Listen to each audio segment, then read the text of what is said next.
सो आज हम पढ़ेंगे conduction of nerve impulse. Nerve impulse का जो कंडक्शन है वो न्यूरॉन्स के थ्रू किया जाता है, न्यूरॉन्स या नर्व सेल हमारे बॉडी में। और जो नर्व सेल है वो एक तरीके की एक्साइटेबल सेल होती है। कोई भी सेल एक्साइटेबल तब होती है जब उसके मेम्ब्रेन के अक्रॉस कोई एक पर्टिकुलर चार्ज होता है, या फिर आप उसको वोल्टेज डिफरेंस भी बोल सकते हो। बेसिकली अगर आप ये कंडीशन लिखते हो, अगर ये कोई सेल है और ये उसका आउटर सरफेस है, इनर सरफेस है, अगर उसके आउटर सरफेस पे आपको पॉजिटिव चार्ज दिख रहा है और इनर सरफेस पे अगर नेगेटिव है, then this condition is said to be a polarised condition, या वो सेल पोलराइज्ड स्टेट में है। ठीक है। और अगर उसके अंदर मेम्ब्रेन के अंदर आपका पॉजिटिव चार्ज है और मेम्ब्रेन के बाहर आपका नेगेटिव चार्ज है, तो this is something depolarised state. तो ये बोला जा सकता है कि ये जो सेल है वो डीपोलराइज्ड स्टेट में है। ठीक है। अब आपको मैं एक चीज बता देता हूँ कि जो नर्व इंपल्स है उसकी डायरेक्शन कैसी होती है। हाँ, इसके पहले हमारे बॉडी में जो एक्साइटेबल सेल्स होती है वो एक आपकी न्यूरॉन्स है, और उसके बाद मसल सेल्स होती है, वो भी आपकी एक्साइटेबल होती है। ठीक है। क्योंकि वो खुद उनके पास भी कोई एक पर्टिकुलर वोल्टेज डिफरेंस होता है अक्रॉस द मेम्ब्रेन। ठीक है। अब आप देख लीजिए एक्सॉन जो है तुम्हारा, या फिर आप ये देखिए कि नर्व इंपल्स का डायरेक्शन क्या होता है। पहले आपका नर्व इंपल्स जो है वो यूनिडायरेक्शनल में उसका जो ट्रांसमिशन होता है वो यूनिडायरेक्शनल होता है, मतलब डेंड्राइट से जाएगा वो साइटोन में, और साइटोन के बाद वो जाएगा एक्सॉन में, और यहाँ पे ये जो है आपका एक्सोनल एंड है, या फिर इसको सिनेप्टिक नर्व्स बोल सकते हैं। इसके बाद वापस तुम्हारा क्या है, एक दूसरा नर्व सेल्स कनेक्टेड होता है इस तरीके से, यहाँ पे उसके डेंड्राइट्स हो गए। तो बेसिकली वो जो स्टिमुला है वो ये डेंड्राइट्स एक्सेप्ट करेंगे और again the same direction will be there. ठीक है। अब आपको पता है कि कंडक्शन ऑफ नर्व इंपल्स में 4 स्टेजेस होते हैं। पहला स्टेज होता है रेस्टिंग फेज, सेकंड स्टेज होता है डीपोलराइजेशन, और थर्ड होता है रीपोलराइजेशन। कभी कभी आपकी जो नर्व सेल है वो हाइपरपोलराइज स्टेट में चली जाती है, हम उसके बारे में डिस्कस करेंगे। ठीक है। तो हम पहला स्टेज लेके चलते हैं, that is your what, resting phase. ठीक है। सो रेस्टिंग फेज के टाइम पे आपके जो नर्व सेल है या एक्सॉन है उसके अराउंड जो मेम्ब्रेन पोटेंशियल होता है वो लगभग -70 मिलीवोल्ट होता है। ठीक है। अब ये जो आईसीएफ है, ये ईसीएफ है, ये एक्स्ट्रा सेलुलर फ्लूइड है, और ये क्या है आपका इंट्रासेलुलर फ्लूइड। रेस्टिंग फेज में जब कोई भी कंडक्शन नहीं होता है नर्व सेल में, तो वहां पे क्या सिचुएशन होती है अभी हम उसको देखेंगे। देखिए रेस्टिंग फेज में इनिशियली -70 मिलीवोल्ट क्या है आपका मेम्ब्रेन पोटेंशियल है नर्व सेल का अंदर की तरफ। ठीक है। अब देखिए होता क्या है, जो अंदर की तरफ है वहां पे होते हैं नेगेटिवली चार्ज क्या, प्रोटीन। ठीक है। और इसी के साथ होता है K+ का कंसंट्रेशन वो भी ज्यादा अंदर की तरफ, और बाहर की तरफ क्या होता है, सोडियम का कंसंट्रेशन ज्यादा होता है along with some Cl concentration, मतलब क्लोरीन भी होता है कुछ अमाउंट में और सोडियम भी होता है। सोडियम बाहर ज्यादा होता है, पोटेशियम अंदर ज्यादा होता है। हालांकि यहाँ पे क्या है आपका नेगेटिव चार्ज प्रोटीन भी होता है जो कि पोटेशियम को डोमिनेट करके रहता है, इसीलिए अंदर नेगेटिव चार्ज होता है और बाहर पॉजिटिव होता है। अंदर नेगेटिव चार्ज इसलिए है क्योंकि यहाँ पे जो नेगेटिव चार्ज प्रोटीन है ये K+ को डोमिनेट करके रखा हुआ है, और बाहर पॉजिटिव है ड्यू टू सोडियम। हाँ, ये जो चार्ज होता है अक्रॉस द मेम्ब्रेन, ये कौन डिसाइड करता है, आयंस के कंसंट्रेशन। लाइक अगर बाहर पॉजिटिव आयन ज्यादा है तो वहां पे बाहर positive concentration, basically positive charge होगा, और अंदर की तरफ अगर नेगेटिव आयन ज्यादा है तो नेगेटिव चार्ज होगा। ठीक है। ओके। इसी के साथ यहाँ पे कुछ लीकी चैनल्स होते हैं, लीकी चैनल्स। अच्छा सॉरी, अब यहाँ पे आपको इसके आगे जाने के लिए आपको मैं एक चीजें बता देता हूँ, उससे आपको बहुत इजीली समझ जाएगा। क्योंकि ये पूरा का पूरा जो कंडक्शन है आपका, ये सिर्फ और सिर्फ आयंस के अंदर और बाहर आने से जो इंपल्स का या वोल्टेज का डिफरेंस होगा उसी के थ्रू पूरा आपका कंडक्शन होने वाला है, इसलिए आपको कुछ चीजें जाननी बहुत जरूरी है। आपके जो सेल्स होते हैं उनके पास कुछ चैनल्स होते हैं। फॉर एग्जाम्पल अगर एक होता है लीकी चैनल। लीकी चैनल ऐसे चैनल्स होते हैं सेल के मेम्ब्रेन पे जहां पे जो आयंस का परमिबिलिटी है वो सिलेक्टिव भी हो सकते हैं। लाइक लीकी चैनल से वो आयंस लीक कर सकते हैं, है ना। वहां पे आपको कोई भी तरीके का कंडक्शन करने की कोई जरूरत नहीं रहेगी, वहां पे इजीली कोई भी। अब वो जो लीकी चैनल्स है वो कुछ आयंस के लिए सिलेक्टिव हो सकते हैं, लाइक K+ के लिए लीकी चैनल्स अलग हो सकते हैं, पोटेशियम के लिए और सोडियम के लिए अलग हो सकते हैं। इस तरीके से वो डिफर कर सकते हैं। और एक होता है आपका voltage gated channels. Voltage gated channels वो चैनल्स होते हैं जो कोई एक स्पेसिफिक वोल्टेज पे खुलते हैं। ठीक है। उसके बाद आएगा लिगेंड गेटेड चैनल।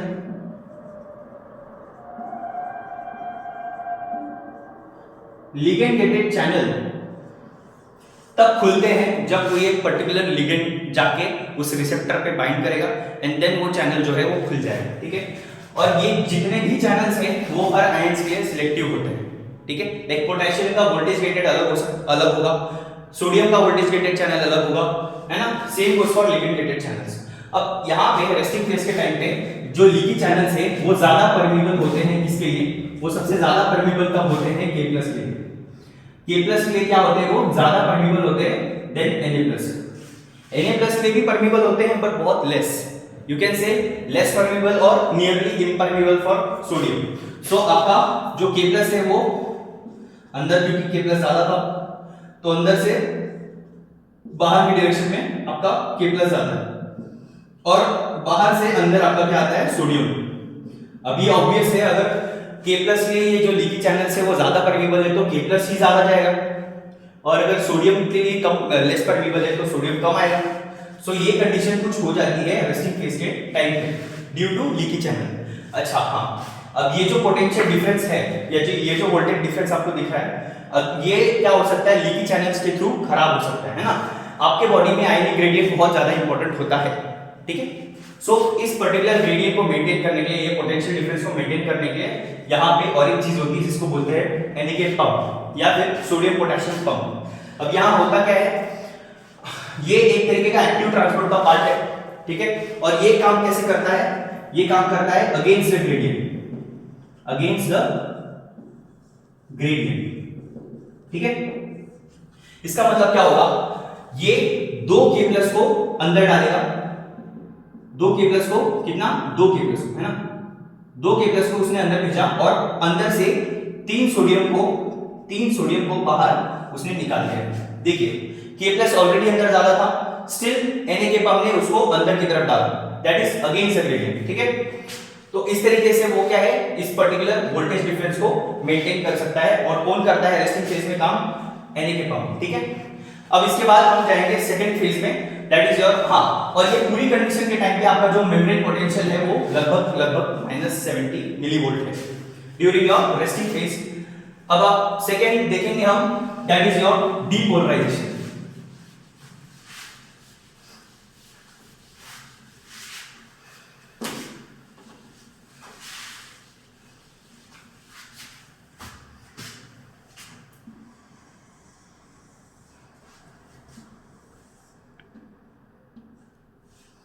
ठीक है, तो अभी हमको क्या पता था कि अंदर हमारा कितना है, -70 है, ठीक है। यहीं पे मैं एक ग्राफ बना लेता हूँ फॉर बेटर अंडरस्टैंडिंग। ये ग्राफ आपको बेसिकली ये बताएगा कि कौन से वोल्टेज पे आने पे कौन सा गेट खुल रहा है और क्या हो रहा है, वो सब आपको ग्राफ में एक्सप्लेन करेंगे। अब ये जो है आपका क्या है, ये डेंड्राइट्स है, ठीक है, डेंड्राइट्स है ये, या फिर डेंड्रॉन बोल सकते हो, और ये है आपका एक्सॉन, और वहां होगा एक्सोनल एंड।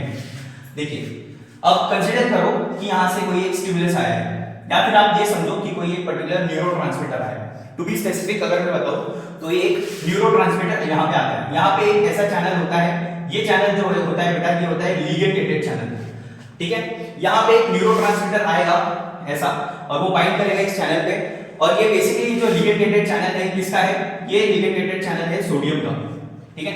तो जब लिगेंड जो कि आपका न्यूरोट्रांसमीटर है, वो मैं बताऊंगा अभी न्यूरोट्रांसमीटर मैंने क्यों बोला। न्यूरोट्रांसमीटर यहाँ पे आके बाइंड करेगा तो जाके ये सोडियम के लिगेंड गेटेड चैनल्स चालू हो जाएंगे, जिस वजह से क्या होगा, सोडियम अंदर की तरफ आएगा। सोडियम क्या करेगा, अंदर की तरफ आएगा। जब सोडियम अंदर आने लग जाता है तो इनिशियली ये जो -70 है ये -60 मिलीवोल्ट हो जाएगा, ठीक है। मतलब वो उसको पॉजिटिव की डायरेक्शन में पुश करेगा। अब देखो जैसे ही ये -60 रीच करता है, this -60 millivolt is also known as your threshold value, threshold value, क्योंकि इस पर्टिकुलर मेम्ब्रेन पोटेंशियल पे जो है हमारे सोडियम के, अब ये और एक चैनल है, ये चैनल कैसा बेटा, ये चैनल है VGC ऑफ सोडियम, ये है voltage gated channel of sodium. क्यों मैंने बोला, देखिए -70 से -60 मतलब एक पर्टिकुलर मेम्ब्रेन पोटेंशियल या पोटेंशियल डिफरेंस पे ये जाके -60 पे ये चैनल खुला है, इसलिए इसको हम बोलेंगे वोल्टेज गेटेड चैनल सोडियम का। अब जैसे ही -60 रीच होता है अंदर की तरफ, तो सोडियम भर भर के क्या है अंदर की तरफ आना स्टार्ट कर देगा। सोडियम इतना ज्यादा अंदर आता है कि अंदर जो हमारा इनिशियली अंदर नेगेटिव था, अब वो इतना ज्यादा सोडियम अंदर की तरफ आता है कि अंदर क्या होता है अपना पॉजिटिव चार्ज हो जाता है, क्योंकि सोडियम बहुत ज्यादा अंदर आ रहा है। और जब सोडियम इतना ज्यादा अंदर आता है, कंटिन्यूसली आता है, अब ऐसा तो हो नहीं सकता ना कि वो कंटिन्यूसली आ ही जाएगा, तो ये पूरा अपना जो नर्व कंडक्शन है ये पूरा का पूरा फॉल्स हो जाएगा। इसलिए एक पर्टिकुलर टेक्निक होती है या फिर एक ऑर्डर होता है, जब ये पोटेंशियल आपका अंदर की तरफ +30 तक चला जाएगा, दैट इज +30 मिलीवोल्ट, मतलब सोडियम इतना अंदर आएगा कि आपका जो मेम्ब्रेन पोटेंशियल है अंदर की तरफ वो कितना हो जाएगा +30 होने के बाद लाइक लिटरली वो -60 से सीधा +30 मिलीवोल्ट इतना सोडियम अंदर आता है कि वो मेम्ब्रेन पोटेंशियल को सीधा नेगेटिव से पॉजिटिव कर देता है। एक बार वो +30 अचीव कर लेता है तो यहाँ पे दो चीजें हो जाएगी, +30 मिलीवोल्ट अचीव करने पे आपका पहले ये चैनल बंद होगा, कौन सा, सोडियम का, ठीक है, सोडियम का क्या बंद हो रहा है, VGC क्या हो रहा है, क्लोज हो रहा है, ठीक है बेटा। और उसी के साथ साथ क्या होता है, VGC चालू होता है किसका, K+ का, ठीक है, K+ का VGC that is voltage gated channel K+ का शुरू हो जाता है, जिस वजह से अब देखिए अगर सोडियम अंदर आ रहा है, मैं ये बात कर रहा हूं बेटा, सेकंड है ये मेरा डीपोलराइजेशन, ठीक है, डीपोलराइजेशन, ठीक है, ये हमारा सेकंड फेज होता है। जब आपका ये स्टेट दिख रही है आपको, ये वाली, दैट इज अंदर की तरफ प्लस होगा और बाहर की तरफ माइनस होगा। मैंने आपको बताया -60 के बाद जब +30 हुआ तब सोडियम अंदर आ रहा था बहुत ज्यादा, अब जब बाहर से बहुत सोडियम अंदर आएगा तो बाहर लेस नेगेटिव हो जाएगा चार्ज, तो लेस नेगेटिव हो गया मतलब क्या हुआ, नेगेटिव ही हो गया, ठीक है, सॉरी लेस पॉजिटिव हो गया, है ना, पॉजिटिव आयंस अंदर की तरफ आ गए तो बाहर क्या हुआ, लेस पॉजिटिव हो गया, या फिर तुम उसको नेगेटिव बोल सकते हो, क्योंकि बाहर क्या था तुम्हारा, क्लोरीन भी था, है ना, तो क्लोरीन क्या करेगा, पहले सोडियम का कंसंट्रेशन तुम्हारा रक्सिंग फेज में ज्यादा था, इसलिए सोडियम ने डोमिनेट करके रखा था क्लोरीन को, जो कि प्रेजेंट था तुम्हारा ECF में। बट अभी इस कंडीशन में जो है सोडियम जो है बहुत ज्यादा अंदर आ रहा है, इसलिए अब क्या है, क्लोरीन जो है वो डोमिनेट कर देगा किसको, सोडियम को, क्योंकि सोडियम बाहर कम है, क्लोरीन बाहर ज्यादा है, इसलिए आपका नेगेटिव चार्ज होगा बाहर की तरफ और अंदर की तरफ होगा पॉजिटिव चार्ज, ठीक है। अब इतना आपको समझ में आ गया। अब +30 मिलीवोल्ट में मैंने आपको बोला कि सोडियम को बंद कर दो और K+ को वोल्टेज गेटेड चालू कर दो। अब यहां होगा क्या कि अगर मैंने बोला ये आपका K+ का वोल्टेज गेटेड चैनल है, ठीक है, अब यहां से K+ बाहर की तरफ जाएगा, क्यों, क्योंकि हमने +30 कर दिया है, +30 को K+ कहां जा रहा है, बाहर जा रहा है, ठीक है। अब जैसे ही ये बाहर जाएगा, जैसे ही ये बाहर जाएगा तो ये वापस क्या कर देगा, अपना मेम्ब्रेन पोटेंशियल माइनस की तरफ लेके आएगा, मतलब ये इतना बाहर जाएगा, इतना पॉजिटिव चीजें बाहर जाएगी कि हमारा मेम्ब्रेन पोटेंशियल लगभग -70 वापस हो जाएगा। And this state is known as, यहां होता है आपका repolarisation, that is your third step of conduction of nerve impulse, ठीक है। मतलब अगर मैं बोलूं आपको तो ये थर्ड स्टेप होगा, कौन सा, जब K+ बाहर जाएगा तो K+ अगर बाहर जाएगा तो वापस अंदर नेगेटिव हो जाता है और बाहर क्या हो जाता है बेटा, पॉजिटिव, ठीक है, क्योंकि K+ बहुत ज्यादा अंदर से बाहर जाता है तो पॉजिटिव चार्ज अंदर कम हो जाता है, नेगेटिव चार्ज जो है वो बढ़ जाता है अंदर की तरफ, ठीक है, क्योंकि K+ बाहर चला गया। पहला स्टेप था हमारा रेस्टिंग फेज जो नॉर्मल था, जहां पे कोई कंडक्शन नहीं था। सेकंड था हमारा डिपोलराइजेशन, जहां पे अंदर की तरफ पॉजिटिव चार्ज आ गया था, क्यों, क्योंकि सोडियम अंदर आ गए थे, ठीक है। और थर्ड था हमारा that is your repolarisation, that is your repolarisation, जब क्या हुआ था बेटा, K+ बाहर चला गया था बहुत सारा, इसलिए अंदर क्या हो गया था, नेगेटिव, और बाहर क्या हो गया था, पॉजिटिव, ठीक है। अब ये K+ जो है -70 जब रीच होता है तो ये क्या है बेटा, ये बंद हो जाता है, ठीक है। -70 पे बेटा, ये -70 पे तुम्हारे जो K+ के वोल्टेज गेटेड चैनल मैंने यहाँ पे बोले थे तुमको, वोल्टेज गेटेड चैनल जो है ना वो क्या हो जाएंगे, -70 पे क्या हो जाएंगे, बंद हो जाएंगे, ठीक है। +30 पे तो ये खुल रहे थे, -70 पे हो जाएंगे बंद, ठीक है। तो -70 पे बंद हो गए तो तुम्हारा वापस कैसी कंडीशन हो गई, ऐसी कंडीशन हो गई कि भैया अंदर क्या हो गया आपका, नेगेटिव, और बाहर क्या हो गया, पॉजिटिव हो गया, है ना। ये थर्ड स्टेप है तुम्हारा रीपोलराइजेशन का। अब एक और स्टेप होता है that is also known as your hyperpolarisation, ठीक है। अब ये हाइपरपोलराइजेशन क्या होता है, देखिए फोर्थ स्टेप जो है आपका, इसको बोलते हैं हाइपर क्या, पोलराइजेशन, ठीक है। हाइपरपोलराइजेशन में क्या होता है, कुछ नहीं होता है, देखो यहां होता है कि आपका -70 मिलीवोल्ट था मेम्ब्रेन पोटेंशियल, कब हुआ था, जब आपका थर्ड स्टेप था, दैट इज K प्लस को हमने बाहर निकाल दिया था, तब जाके अंदर नेगेटिव हो गया था, दैट इज योर -70 मिलीवोल्ट। अब ये जो है ये आपका कन्वर्ट होता है -90 मिलीवोल्ट। और कैसे हो जाएगा ये, क्यों होगा, क्योंकि late close, due to late closing of what, K plus VGC, that is your voltage gated channel. मतलब हमारा ये वाला चैनल जो है, अगर हमने इसको लेट क्लोज किया तो अंदर का जो चार्ज है वो -70 को छोड़ के वो -90 हो जाएगा। क्यों हो जाएगा, क्योंकि हम K प्लस को ज्यादा बाहर निकाल देंगे, है ना। अगर वो गेट को हमने जल्दी बंद कर दिया तो हम थोड़ा नेगेटिव जितना भी -70 वहां पे रोक सकते हैं, बट अगर वो गेट खुला रहा तो और पॉजिटिव आयंस बाहर चल जाएंगे, जिससे और नेगेटिविटी अंदर की तरफ बढ़ जाएगी। तो कितना हो जाएगा, -70 -90 हो जाएगा।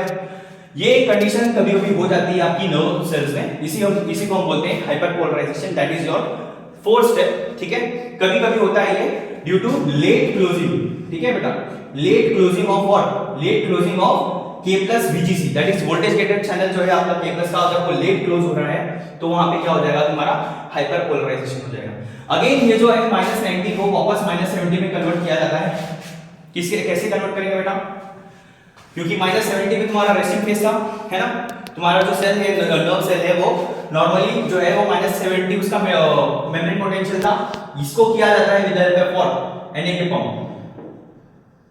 रेस्टिंग फेज में मैंने आपको इसके बारे में बताया हुआ है ना, सोडियम पोटेशियम पंप। इसके थ्रू जो है वो वापस -90 से -70 किया जाएगा, क्योंकि वो क्या है, ये क्या करेगा बेटा, अगेंस्ट द ग्रेडियंट काम करता है। ठीक है, याद रखना। हाइपरपोलराइजेशन से वापस रिस्टोर करना है हमको क्या, रेस्टिंग फेज को, तो हम किसकी मदद लेंगे, किसकी मदद होती है, Na के पंप पार्टिसिपेट करता है to restore the membrane potential, that is from -70 to -70 millivolt. ये था नर्व कंडक्शन एक्सॉन के अंदर की तरफ। ठीक है, या बेसिकली एक्सॉन के अंदर या अलोंग द एक्सॉनल लेंथ, ये है आपका नर्व कंडक्शन। अब हम पढ़ेंगे दो नर्व के बीच में कैसा सिग्नल को भेजा जाता है या ट्रांसफर किया जाता है। ठीक है,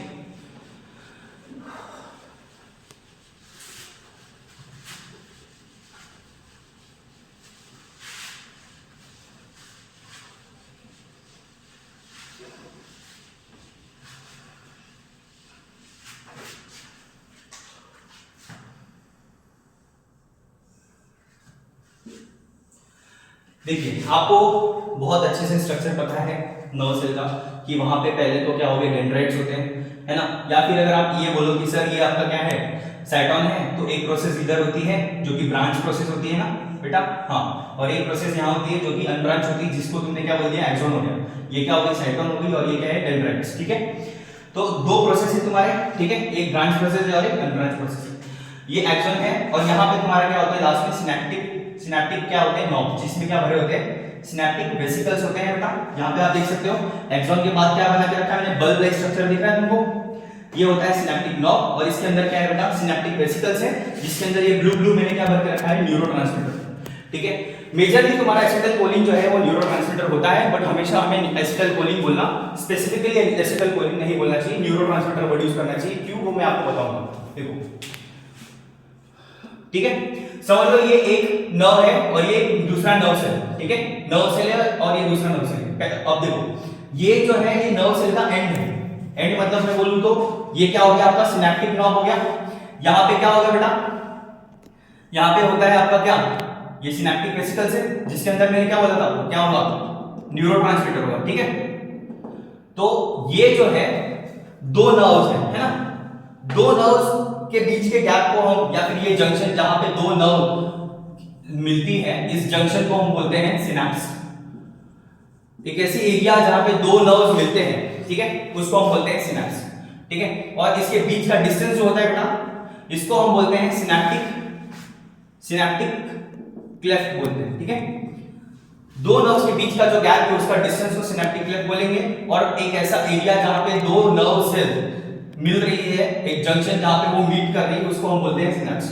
अब ये एक नर्व सेल का एंड है, that is your axonal and, और ये है इसी का डेंड्राइट, दूसरे नर्व सेल का डेंड्राइट, क्योंकि मैंने आपको बोला था यही होगा आपका डायरेक्शन, यही होना चाहिए, that is your axonal end is connected with second, that is the dendrites of या dendron of second nerve cell. ठीक है, तो ये हम समझ लेते हैं, ये कोई एक्सॉन का पार्ट होगा, दैट इज एक्सॉन का टर्मिनल पार्ट होगा, और ये होगा आपका डेंड्रॉन, वो भी दूसरे नर्व सेल का। अब देखो होता है, मैंने आपको बोला था कि जो रिपोलराइजेशन होता है और बेसिकली समझ लो डिपोलराइजेशन का सिग्नल यहाँ तक आ गया, कहाँ तक, एक्सोनल एंड तक।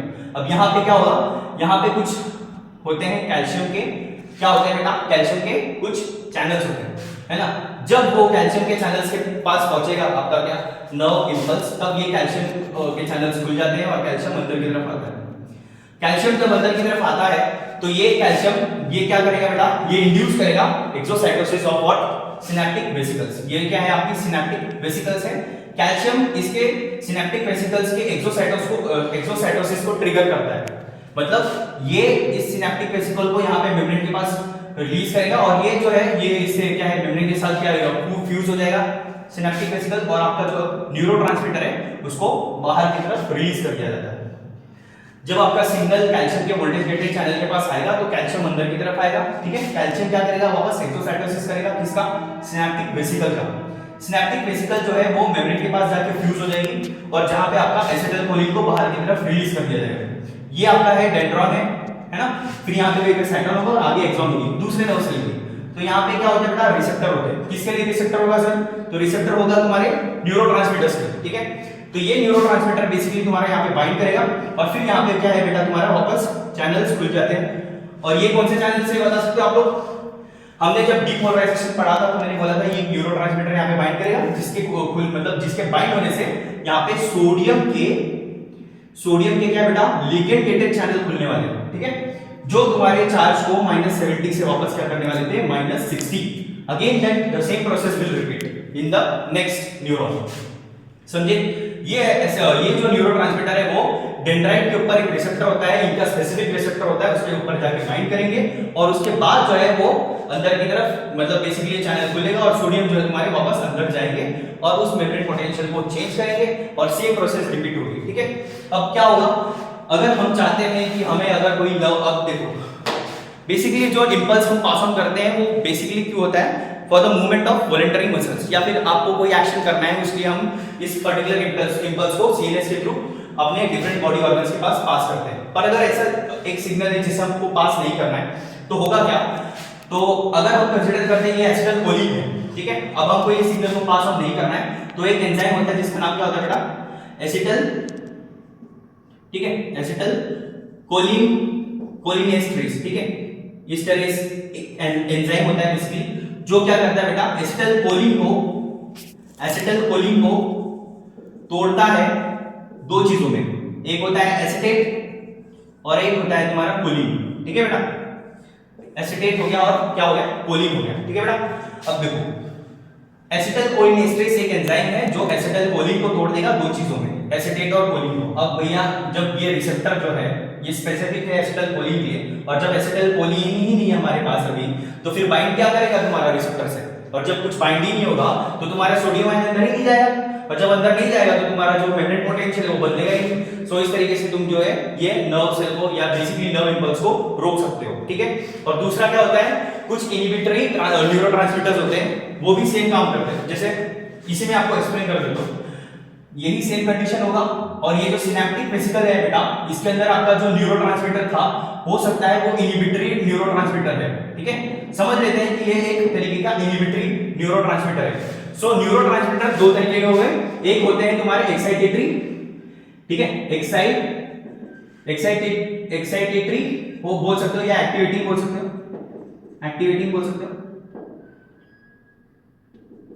एक्टिवेटिंग न्यूरोट्रांसमीटर्स बोल सकते हो। और सेकंड क्या होता है बेटा तुम्हारे इनहिबिटिंग, ठीक है बेटा, इनहिबिटिंग, ठीक है, इनहिबिटिंग न्यूरोट्रांसमीटर्स। ये दो तरीके के होते हैं, ये तुम्हारे नर्व इंपल्स को इनहिबिट करेंगे, ये तुम्हारे नर्व इंपल्स को एक्टिवेट करेंगे, या बेसिकली वो तुम्हारा नर्व कंडक्शन जो है तुम्हारा नर्व इंपल्स को वो स्टिमुलेट करेंगे और ये क्या करेंगे, इनहिबिट करेंगे। देखो अगर कंसीडर करो यहाँ पे क्या है, इनहिबिटिंग न्यूरोट्रांसमीटर है, ठीक है। वो क्या करता है तुम्हारे बेटा, वो न्यूरोट्रांसमीटर क्या है, वो तुम्हारे सेम प्रोसेस है उनका, वो यहाँ पे आएंगे और मेम्ब्रेन पे फ्यूज हो जाएंगे, फिर जो तुम्हारे इनहिबिटिंग न्यूरोट्रांसमीटर्स है वो रिलीज हो जाएंगे यहाँ पे। अब वो सोडियम के लिगेंड गेटेड चैनल पे नहीं बाइंड होते। मैंने आपको बोला था रेस्टिंग फेज में, तुम्हारा रेस्टिंग फेज में क्या था बेटा, बाहर की तरफ क्या था बेटा, मैंने बोला था सोडियम ज्यादा था, है ना, और K+ अंदर ज्यादा था और अंदर क्या था, negatively charge protein. But negatively charge protein ने K+ को डोमिनेट करके रखा था, इसलिए तुम्हारा अंदर नेगेटिव चार्ज था, बाहर तुम्हारा पॉजिटिव चार्ज था ज्यादा, है ना। तो कंडीशन ऐसी थी। पर बाहर क्या था तुम्हारा उसके साथ क्लोरीन था, तो सोडियम ज्यादा था क्लोरीन से, इसलिए तुम्हारा बाहर पॉजिटिव चार्ज था, बट स्टिल क्लोरीन तो था ना। हाँ, यहाँ पे क्या होता है, ये जो है तुम्हारा इनहिबिटिंग न्यूरोट्रांसमीटर, ये तुम्हारे क्लोरीन के लिगेंड गेटेड चैनल से बाइंड हो जाता है, समझे?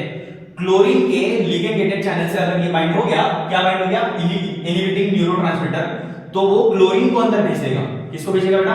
क्लोरीन को भेज देगा। अब जब क्लोरीन अंदर चला जाएगा तो ऑलरेडी तुम्हारा सेल -70 में था रेस्टिंग फेज में, है ना।